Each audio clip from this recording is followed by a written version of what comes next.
Hi, my name is Teeth_03. I'm going to commentate a video I'm going to make today about this game, Star Trek Klingon Academy. It is my favorite Star Trek game. It is by far, I think, the best Trek space simulator that you can play. If you want to compare it to something new like Star Trek Online is basically what I would call point and clickery. You point, click, fire, and I only have a limited experience playing that game because I'm not a big fan of MMOs, and to me it seemed pretty dumbed down, the combat in it. If you want to compare it to something like Bridge Commander, I mean Bridge Commander is pretty tactical as well, but I think this even goes a lot further than Bridge Commander. It gives you a lot more control over your ship, and, a lot more tactical in situations. I think this game, even with it being a Star Trek game, I think in general it strikes a great balance between simulation and arcade. There's a lot of different things you can do to your ship, as far as boosting weapons, damage control, damaging certain systems or fixing certain systems before others. You definitely have a lot of control. So I'm going to go ahead and get a game started here. Okay, here we are, starting a battle here. Basically, I'm in the Sol system, home of Earth. And I'm in a Klingon battle cruiser, and I'm going to attack the ship here, which is a Constitution. Oh, it happens to be the USS Enterprise. What do you know?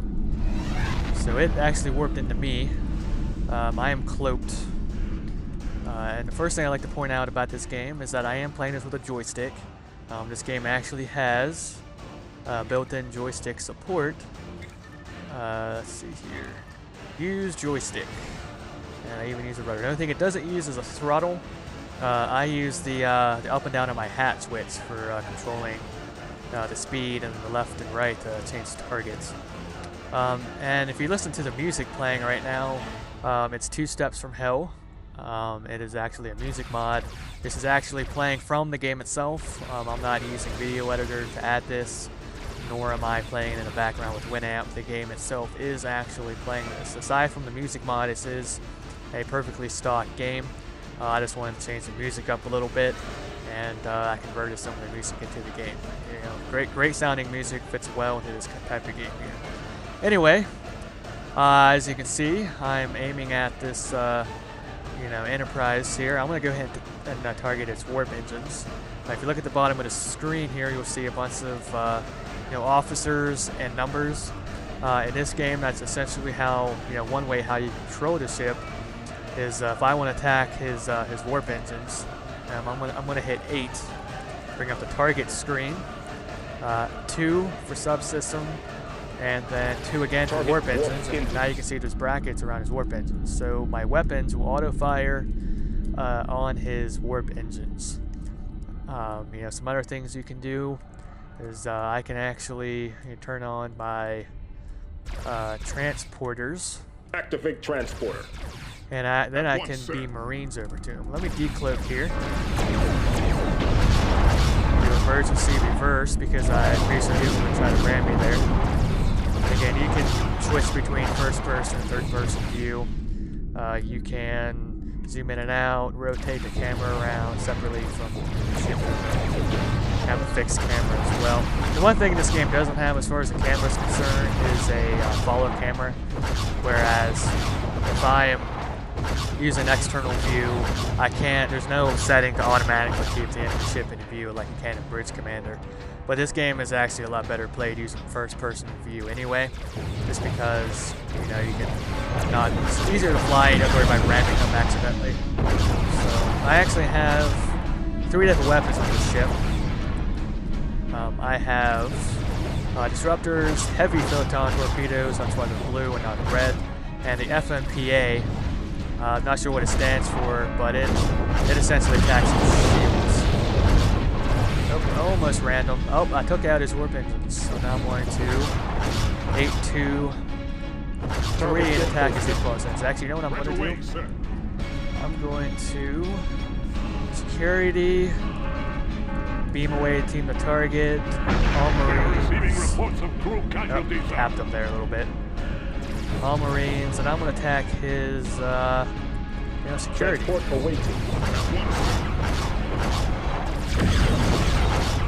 Again, he's using some ECM, so that's why my weapons are missing. beaming some Marines over to him. And I'm taking out his security system. Essentially, if I take out his security system, he can't do anything. He's practically mine at that point. So, yeah, I'm just showing you one of the features about this game. I mean, I can keep firing on him, attack his hull. He doesn't have any nacelles. I love the fact he can blow off nacelles and stuff. Just when you see some holes in his saucer. Great damage system. His security is at 0%. Now, what I'm going to do now is I'm going to cloak and repair. I actually have macros set up for power settings, and I have all my weapons turned off, my damage control all the way up. You can save these on 8 different macros. You can overload weapons. Turn them on and off. Adjust your speed.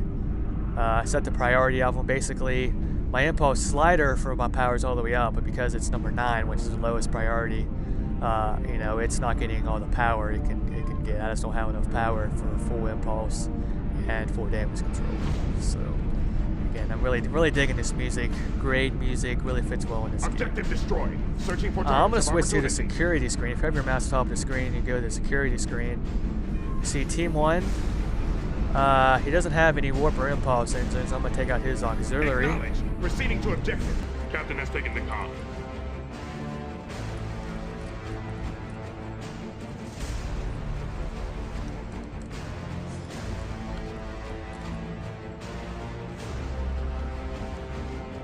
Helm, you have objective destroyed. Searching for targets of opportunity. 9. Captain has taken the comm.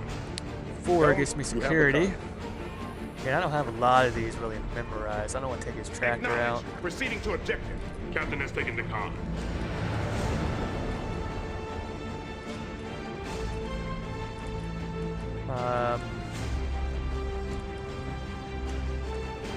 Activate transporter. At once, sir. Helm, objective destroyed. Searching for targets of opportunity. Transport cancelled. Captain has taken the comm. Now retrieving my Marines. Retrieval complete. Away teams recover.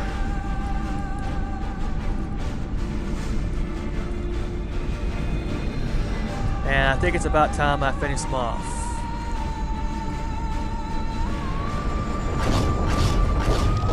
And again, my weapons auto-fire to a certain amount. There's like a auto-fire cone, if you will. And if I'm in a certain angle to them, my weapons will automatically hit them. And then, obviously the torpedoes have a smaller cone, so you have to aim a lot better. So there he is. USS Enterprise is dead.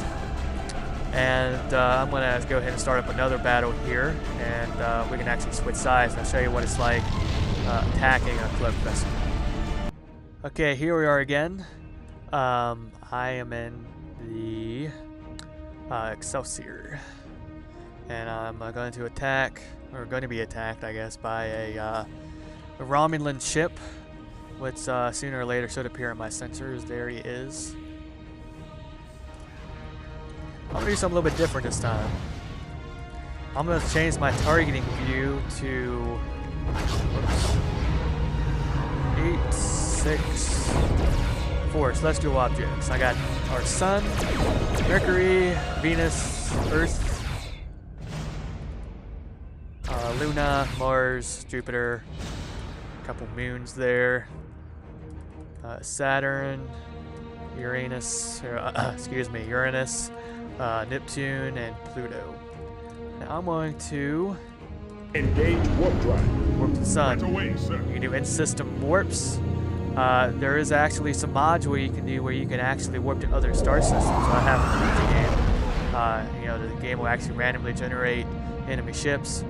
Well, actually, you can do that in a stock game. I'm currently in a blank multiplayer battle, but if you go into like a single player battle, quick battle, complete a battle, you can warp around and experience random encounters. So here I am at warp, nice, semi-spiffy warping effects. And I want to switch back to targeting enemy ships, 861. And he must be cloaked. I can't target him. Eventually, he should show up as a blip on the radar. I'm gonna wait till I finish warping here. I'll switch to my boosted sensor power macro, and I'll see if I can spot him. Again, the sun and gas giant graphics in this game are kind of weird. If you notice, when I got close enough, you see how it like gets, you know, real bright, kind of flickers a little bit, because it's changing the level of detail depending on the distance. And I guess I'm pretty much borderline on the thing there. So I'm gonna hit F4. F4 is my boosted sensor macro, and I'm getting a little bit close to the sun's corona. So I'm going to turn my ship around. And you see I have an unknown target coming in at warp speed. The cool thing about, whoops, lost him again. And again, when I'm in a solar corona, it actually will damage your ship, which is a great place to go to, you know, if you are a Federation, you are getting attacked by cloaked ships, you're basically, you know, forcing the enemy ships to decloak because, well, your shields protect you. If you go in there with your shields down, like your cloak, it's going to start damaging your hull. Hull temperature reaching critical levels. Yeah, and essentially your crew starts dying because of the radiation. So, see a little bit of a graphics glitch there with the shield. Again, this is an older game. The graphics aren't perfect, but I mean, graphics aren't everything in a game. I mean, this game has, you know, pretty enough graphical prowess for my taste anyway. So, and again, I am basically sitting here waiting for this enemy ship to come get me, you know, anytime. Up, he is pretty close to me. He's traveling very slow pace. I can actually attack, Target warp engines. target his warp nacelles, and depending on how knowledgeable you are about the ship systems, you can actually figure out, or almost figure out, what kind of ship it is. You know, if you don't know what cloak ship's coming towards you, you can target his different subsystems, and depending on the layout of the brackets, you can almost get an idea of who's attacking you. So, there he is, decloaking, firing a medium plasma torpedo at me.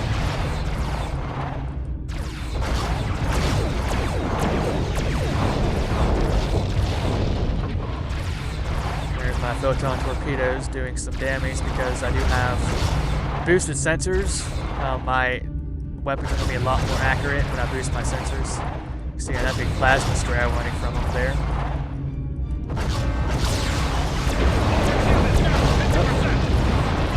Oh. Looks like he had a warp spin there and rammed me. Basically, you can do like emergency maneuvers where you can use like your warp engines to do like a quick turn. And sometimes when you do that, you'll actually spin out of control.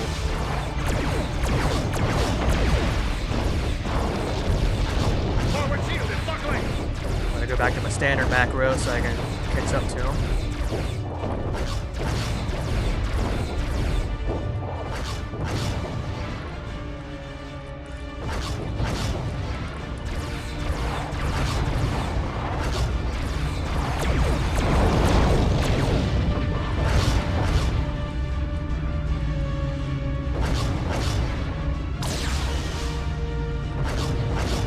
I'm going to do something a little bit different here. I'm going to turn my weapons off, turn off all unnecessary systems. I believe my tractor beam pretty much, Captain has taken boosted up as far as it can go. Shield is down 50%. Engage tractor beam. And I got him tractored. And now I'm going to pull him into the sun.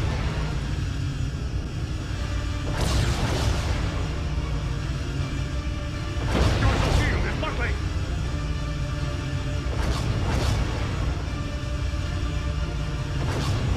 Hull temperature reaching critical levels. Ventral shield And this is a down great thing to do, 50%. especially if you disable like his impulse engines, his warp engines. You can see some seeking ability of his torpedoes here. You can essentially, Ventral you shield know, is buckling. be a prick and disable somebody and track them into some environmental hazards and let nature take its course there. Shield is down, sir. If you look at his hull there, you can see where it is going We down. are receiving reports of crew casualties now. Yeah, mine's going down too, but I'm gonna be able to outlast him because, well, mine's at 85 and his is at 12. You see his crew's going down too. The radiation is actually affecting our crew because our shields are down. We're getting radiation. You know, I don't know. I'm not 100% sure about the crew statistic in some of the other Trek games, but you have to worry about your crew. The Romulans actually have a radiation weapon that will attack your crew. And of course, environmental hazards like suns and gas giants. You can actually, there's black holes in this game. You can tractor an enemy to the edge of a black hole and watch them suck it in. I've done that a few times in multiplayer. You know, the enemy's not very happy, but again, it's, you know, you can do so much in this game, so many different ways you can attack somebody. You can straight up shoot them. You can, you know, you can marine them, you know, port some marines to them. You know, gun them from the inside with marines. You can disable them, track them into environmental hazard. I mean, there's so many things you can do. So I'm going to see if I can, I'm not 100% sure if I can do this, but I'm going to try to get my butt out of here. I think I can do an in-system warp from inside of the sun. Let's see if I can do it. Yep.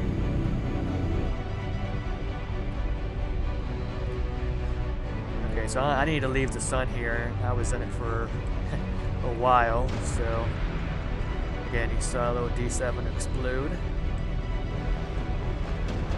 I don't need weapons anymore. I'm kind of hurting here, so I'm going to turn my sick bay on all the way. Ventral shield is down, sir. Sir, radiation is pouring in across all decks. Casualties reporting in now. Captain has taken the comm. Damage control here to see what I can do. I'm going to max all these out. Because these are, you know, most vital systems somewhat. All the others are in the 90s, so they're going to be Captain has okay. taken the comm. Sir, radiation is pouring in across all decks. Casualties reporting in now. Aft shield is down, 50%. You can see my crew. We're going up a little bit. See, I mean, you see, I have, holy crap, I have a lot of dead crew right now. And it just keeps pouring in more. So, again, I have my sick bay and emergency power, and it can't quite keep up. Captain has taken the comm. You know, and this is a big ship, so there's a lot of crew. Let's see if I can. Ventral shield is down, sir. Get the scale of these star systems isn't correct. We are unable to engage warp drive, sir. But I mean, you know, with an older game like this, you can really only do so much. But I think it's pretty decent. You know, if you notice the game, if the music playing right now, it may sound familiar to you. I think I can warp now. Engage warp drive. Right away, sir.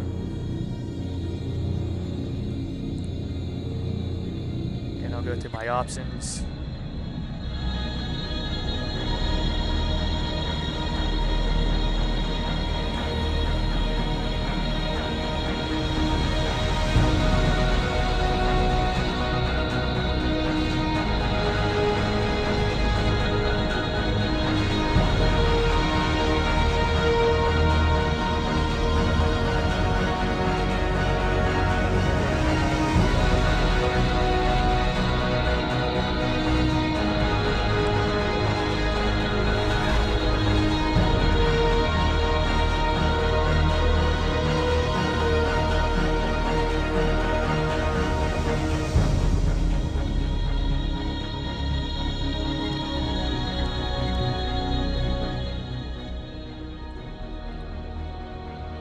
Again, this is the trailer music to one of the Star Trek 2009 trailers.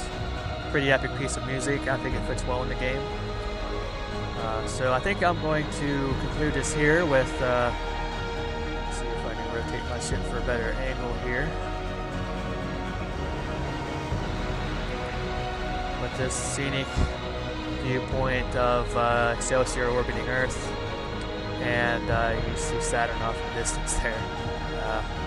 Obviously, that'd be kind of cool if that's how close Saturn actually was, because I'm pretty sure you can see it without a telescope. But again, you know, the game's not perfect. Like I said, it's a 12-year-old game. Graphics aren't exactly, top notch, and some of the star systems aren't laid out accurately.